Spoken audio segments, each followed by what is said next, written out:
I'm going to go ahead with the meeting beginning ritual. 起立，面向佛堂，参加先鞠躬，一鞠躬，再鞠躬，三鞠躬，参加各位的传习鞠躬，开班一鞠躬，请坐下。Okay, here's the question. Derek, I'm reading multiple books on the Tao. One respected author says Lao Tzu literally means old young. Another says it means old man. And yet another says old boy or old child. Who's right? Who among these authors is right? And I have to give you the honest answer. None of them is right. They are all incredibly wrong. And they're probably copied from one another. So I can appreciate that the authors are respected and perhaps have an extensive background with Chinese culture, Chinese history, etc. I am just as certain that they don't really speak any Chinese. If they did, they would not make this mistake, which is extremely common among Western authors. So the idea is always that, well, Lao Tzu, it doesn't just mean old master, it also means old man, old boy, old child, old son, or, alternatively, ancient boy, ancient child, ancient son, etc. You'll see that in any number of books out there about the Tao. It's an idea that's very widespread, but it's also completely wrong. It doesn't matter what kind of backgrounds or academic degrees they have. The lack of knowledge in Chinese causes this particular mistake. So the truth is simple. Sometimes language is simple and straightforward. Sometimes language is not trying to tell you some sort of secret knowledge, secret meaning, hidden wisdom, some clever paradox, double meaning. Okay?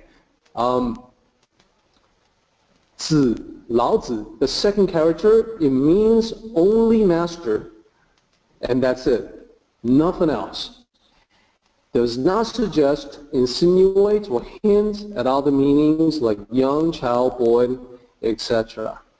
So, to give you one example, I know there's going to be people who say, well, Derek, I respectfully disagree with you because you may know Chinese, but you only understand the surface meaning. You do not know that there's this hidden double meaning. No, there's no hidden double meaning. You're trying to make something simple too complicated, and it's based on the misconception of others.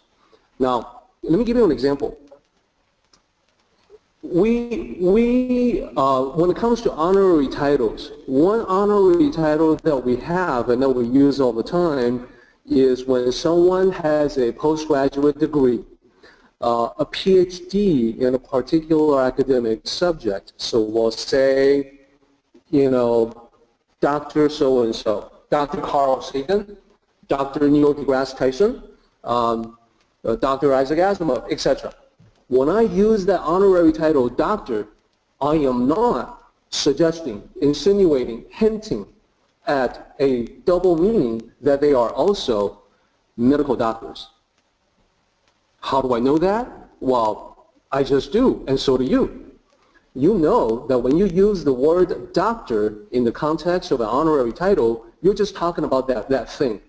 And when you talk about an actual medical doctor, I have a doctor by the name of Dr. Kaufman.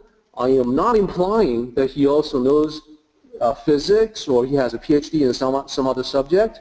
I happen to know he does not. I'm just talking about his work as a doctor of medicine. So those meanings don't bleed into one another. They are very specific in themselves. So the second character, zi, I can combine it with other characters to say son, to say boy. But in the context, when I use it for all the sages in history, Lao Tzu being one of them, Kongzi is Confucius, and then Liezi, another sage, Zhuangzi, Sunzi, that's Sun Tzu, Art of War. They can only mean master and never son, never boy, never child, all of that is just a laughable mistake that people have yet to realize. But eventually, as East and West draw closer, stuff like that will become increasingly apparent. So this is me letting people know that this mistake should stop. And people who pretend expertise and talk about this as something very profound, they actually don't know the real Tao. So sorry, and for some people this is going to be bursting a balloon because all this time they thought that this was some sort of a cool hidden wisdom, that if you were to read these books on the Tao, you get this cool, neat little tidbits about hidden meaning in the Tao. No, there's no hidden meaning. Sorry about that. The other question is about the Tao Te Ching itself. It's divided into two sections. So the division is actually very easy, and it follows immediately from the name. Tao Te Jing. Jing means sutra or classic. So Tao Te Jing is actually divided into Tao Jing and De Jing. It's in two parts. Part 1 is chapter 1 to 37. Part 2 is chapter 38 to 81. So part 1, known as Tao Jing, it's the classic about the Tao, or the Tao classic, if you want to translate directly. The second part, De Jing, is the classic about De, or virtue. So it's the virtue classic. Now, they are so named because each one begins with a chapter that is about that topic.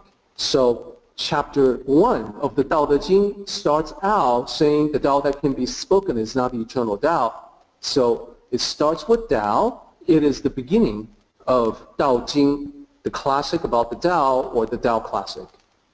38 starts talking about virtue, De, and therefore it is the beginning of the second part, which is about virtue. Virtue, De, should not be translated as power, should not be translated as integrity. Those are suboptimal ways to translate what is most simplistically easily translated as virtue. There's a very close correspondence between the Chinese character De and the English word virtue. Both mean human goodness, like the virtue of compassion, for instance. Both also mean the inherent power in something. When you say by the virtue of blah, blah, blah, you're talking about that power. So that double meaning carries across language barriers. So virtue is the best possible translation for De. Okay, so those are the quick answers that I have on these topics. The study of the Tao is full of little things like this. And that's where I find myself conflicting quite a bit with other authors. Let's go ahead and do the meeting ending ritual, everybody. 起立，面向佛堂，持架三鞠躬，一鞠躬，再鞠躬，三鞠躬，持架规格是一鞠躬，接班一鞠躬。Okay, everybody, we are done. Participate in the Tao meeting by joining us online. For information, go to Taoism.net/Tao